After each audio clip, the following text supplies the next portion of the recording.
C'est un mystère aussi. Étant donné que personne ne peut certifier avoir fait. Personne n'a jamais fait ce chemin jusqu'à la fin. Celui qui le fait jusqu'à la fin ne revient plus.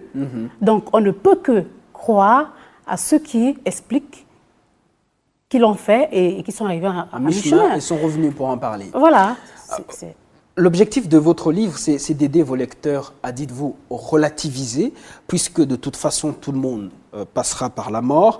Mais avant le moment fatidique, il y a beaucoup plus important selon vous. Il y a par exemple l'amour. Alors expliquez-nous comment l'amour peut aider à relativiser la mort. Alors, simplement parce que, quelque part, j'explique en disant que si on considère que sur Terre, on est là pour une mission, par exemple, et tout, et qu'on a quelque chose à faire, on la fait bien cette mission, c'est-à-dire en reprenant par exemple de l'amour et tout.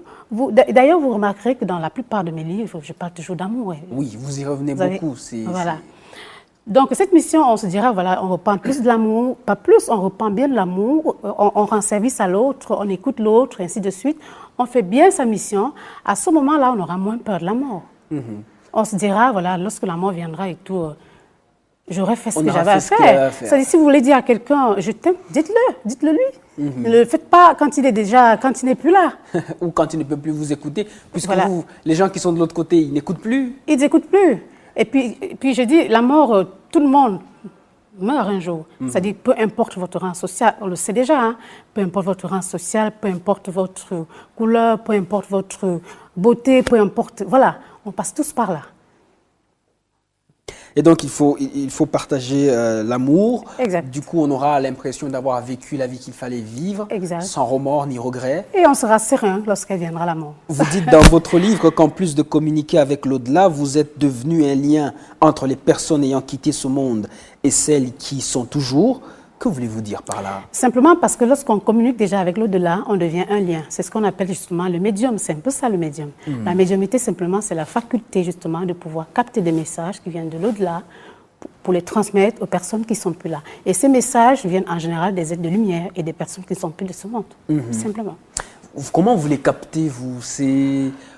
Est-ce que vous avez la possibilité d'entrer en contact? Vous attendez qu'ils entrent en contact avec vous? Oui, c'est un problème de connexion, simplement. C'est de la connexion. Qui l'enclenche? Écoutez, vous pouvez l'enclencher vous-même, vous qui avez ce don. Ou alors, simplement, c'est la personne... Je prends un cas typique, hein, c'est simple, c'est plus facile à expliquer. Vous avez peut-être quelqu'un, j'ai peut-être quelqu'un qui vient chez moi en consultation.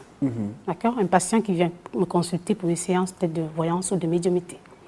Puis d'un coup, cette personne a peut-être perdu un être cher. Et pendant sa consultation, il peut arriver que cet être ait besoin de lui transmettre un message. À ce moment-là, cette personne qui est de l'autre côté, donc la défunte, va se signaler à moi.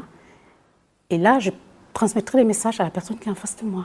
Donc c'est un problème de connexion, simplement. Vous savez qu'en Afrique, on peut vous traiter de sorcière? Bien sûr, c'est sûr, mais il y a des bonnes et des mauvaises sorcières. Je serais peut-être la bonne alors. Je ne sais pas trop s'il y en a de bonnes selon les conceptions africaines, parce que sorcière, pour les Africains, ça reste quand même une sorcière. Ça reste un mystère, quoi. Ça reste un mystère aussi. Mais vous assumez ça? J'assume, puisque, voilà. Mais vous ajoutez l'adjectif bonne? Bonne. Bonne sorcière. Bonne sorcière, voilà. La bonne fée, si vous voulez. En tant que initié, vous dites que vous rapprochez ceux qui traversent l'expérience de la mort et ceux qui l'ont terminée par un autre cheminement qui est le passage d'une vie à une autre. En fait, pour vous, la mort n'est qu'une continuité de la vie.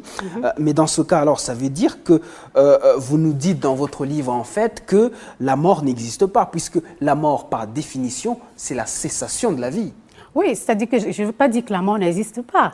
La mort de l'être physique existe. Mais la mort de l'âme, de l'esprit n'existe pas. C'est simplement ça, c'est pas compliqué.